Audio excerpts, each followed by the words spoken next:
Hello, today's topic is Who Are You? This is my latest article in my 3-word wisdom column, which is a written blog. I'll put the written blog up soon on the website, and each blog I accompany with an audio. The content's slightly different because I do the audios without a script, and then I write a different story in the blog, so we're sort of covering a bit more information. Essentially the same message, and I love to write 3-word headlines, as I believe a lot of wisdom can be abbreviated into a very concise message, and that's basically the style of my writing. So the Who Are You topic is about defining yourself, and I've recently had the overwhelming clarity about the need to do this in one's life for an important change and for a fulfilling life. And when things aren't working in your life, I believe it's because you haven't clearly defined yourself. I'm talking from experience here, of course, always am. And I always teach what I need to learn for myself. And by defining yourself, essentially I mean knowing who you are and what you want. So needing to know who you are and what you want for success in any area in your life, I believe. Now, I've had times in my life when things didn't go well, relationships didn't work, or they didn't last, jobs that weren't the right fit, and just anything that doesn't really feel right. And I realised it was when I didn't have a strong sense of self at the time. So at other times in my life, when I've clearly defined what I wanted and focused on that, I've then very easily been able to create these things in my life. And so recently, when I was out of balance, I needed to stop and make some changes, and the answers I was getting were to have a clearer definition. And the best guidance for whether something is working or not, it's good or not, is how you feel. So ultimately, you will attract into your life how you feel, and you can change that in an instant. Now, if you don't know what you want, this is how it will be. Going out into the world, and if you're feeling confused, then you'll have a lot of hit and miss. And that makes perfect sense to me, because if you have focus and clarity and you do know what you want and you're working towards something, then you'll only accept that in your life and you won't accept less than that. I think that's a really cool way to look at it. So I'll use 2 examples. I like to use a couple of examples, and hopefully you can relate one of these or both to your own life. So with work, I'm going to talk about work and when you want to create a new job. So essentially I say that I am a writer, and I love writing, and I also love presenting and coaching. But when I get off the scope of my best work, well, I can only do that for a short time, and it doesn't feel right, and then I have to nicely say thank you, but no thank you. So that's a good example of sort of when you're getting off track of what's your actual purpose and then it doesn't last. So now I'm focusing on creating my ideal career, which is focused on all the skills that I think I'm best at: writing, presenting, helping others, and very curious to see what I'm going to create now. It could be some new thing I haven't even thought of. So you could actually know what you want, as in, I want a fulfilling career and I want to use these skills, but you don't need a title for it. And so, I've coached people about purpose, and I'm not sure what I want to be, and I say, well, you don't have to have a title for it, because then it can come to you in an unexpected way and something you hadn't thought of, so some new idea. And it's about, you tell your friends and people that can help you a few things that you want in this particular thing that you're looking for. For example, I want a job in school hours, I want to use these skills, so on, and that's how you create things. And it's okay to try things that don't work. It helps you get closer to what you do want when you're sifting through the wants and don't wants and preferences. But just don't spend too much time in the not wanting energy. Now, another thing I think is really cool is, if you want to design a career for yourself, to go back to your childhood and what you loved to do as a child. I've had a recent memory since I've been doing the audio program. When I was in primary school, year 6, I think, yes, I hosted the school assembly and absolutely loved it. And my parents raved about my ability to do this. And they told lots of people, they praised me and encouraged me and talked about it a lot. And it felt totally natural to me, not scary at all.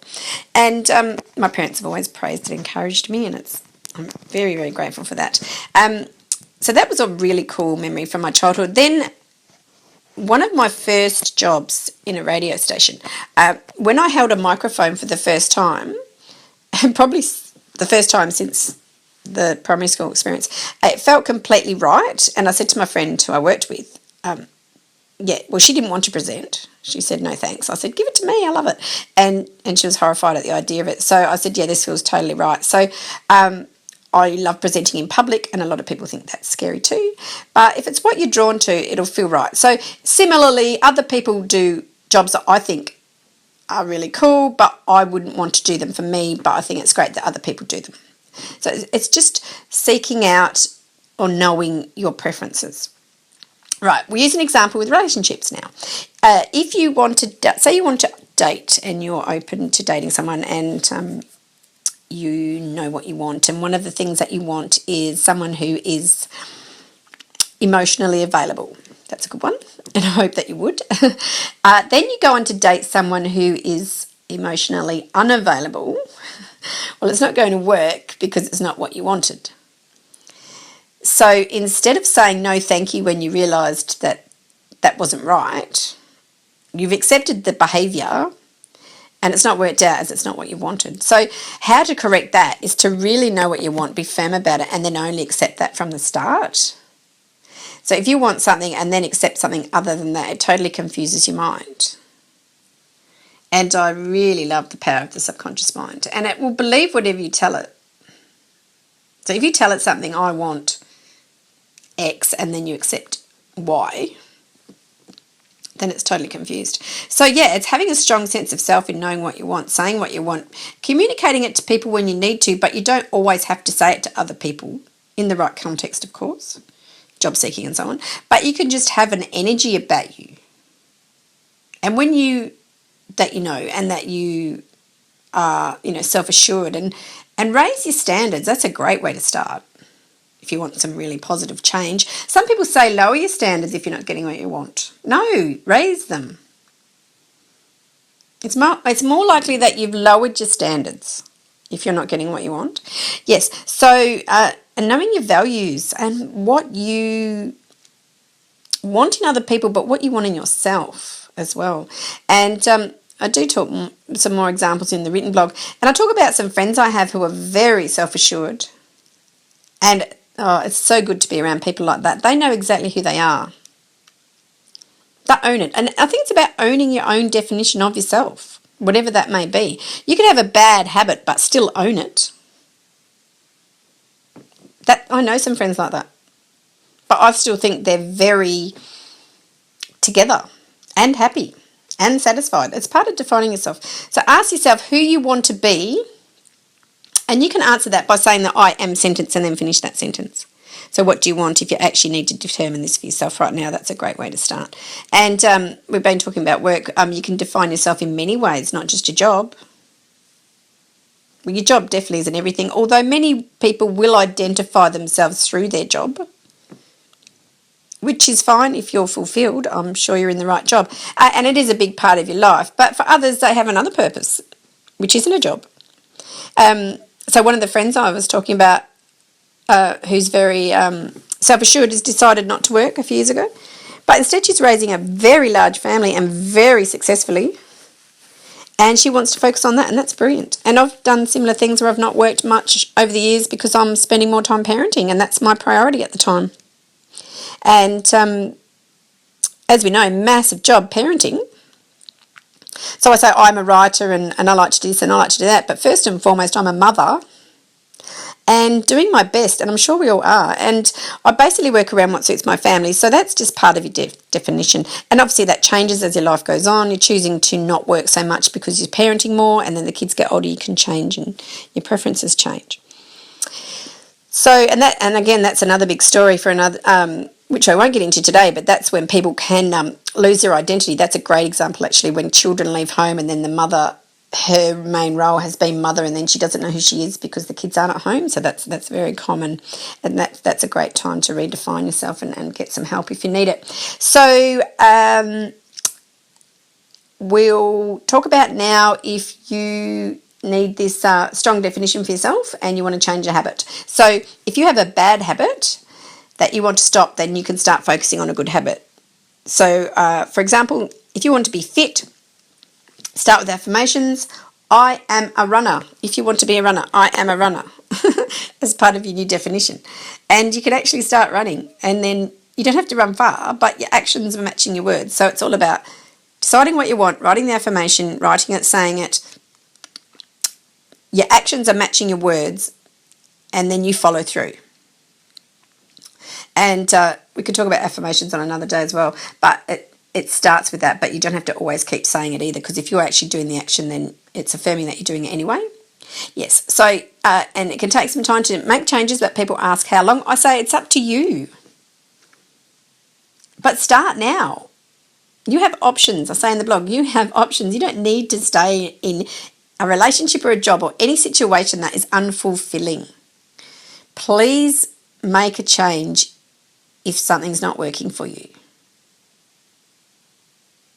Yes, so then when you've defined what you do want and your family know who you are, even if you're taking steps at it, then you go out into the world and then you're projecting a different energy, that you do know who you are. You do know what you want. You've raised your standards and you've decided that you're not going to accept less than that. Then you attract the right vibe. And I love talking about vibe because essentially you'll attract the energy that you have at the time. And that can change as well. You can just choose to change it. So, for example, you can attract a certain person now and 6 months later you wouldn't attract the same person because you felt differently about yourself. Great example. So, yeah, as I said before, look at it this way. Focusing on the qualities that you want in yourself rather than what you're looking for in another person, because it usually goes hand in hand. So we were talking about wanting an emotionally available partner, then you must be emotionally available as well. So I say work on yourself, and that's the way to attract all the good situations and people. That's how it works. And I just like answers when something doesn't work out. I say, okay, so that happened, but it affected me so much. Or if it was unsettling, I just want to know why that turned up in my life, and I keep getting the same answers. It's how you feel about yourself and what you project to the world that determines what you create. So if you don't like what you're creating, then you must change your concept of yourself and how you feel about you. How you feel about you. That's it. And I always say thank you to the lovely people who have been along the way, because I've mentioned a few times things that didn't work. But they've taught me things about myself, and if they weren't right for me or they were right at the time, I really appreciate the experience. And thank you for the lessons. It's such a healthy way to be. I mean, it can take some time to get to this thinking, so don't take too much time dwelling on the past and what didn't work. Story for another day. And I know it's very corny, but very true. Hopefully, well, you've helped them and they've helped you, so move on, learn from it. I really look at life like that. But I'd also want to progress, so I don't want to do that again. So how do I not let this happen again? I ask myself, and I get the answers. Know yourself. It's probably the wisest advice of all time, to know thyself. So know what you want, know who you are, know your values, have really strong values and high standards. Raise them if you've attracted the wrong people or situations, and be very clear about what you want. Go into the world and make steps to get what you want, and don't accept anything less. Then if something or someone comes along that's not meeting those standards or the values that you regard as necessary, then you can say no thank you. Just remind yourself that you deserve your best life and aim for your best. So define it, own it, be it, and you'll attract it. Thank you. And for more information on anything, please email me at donna@donnahanks.com. Thank you.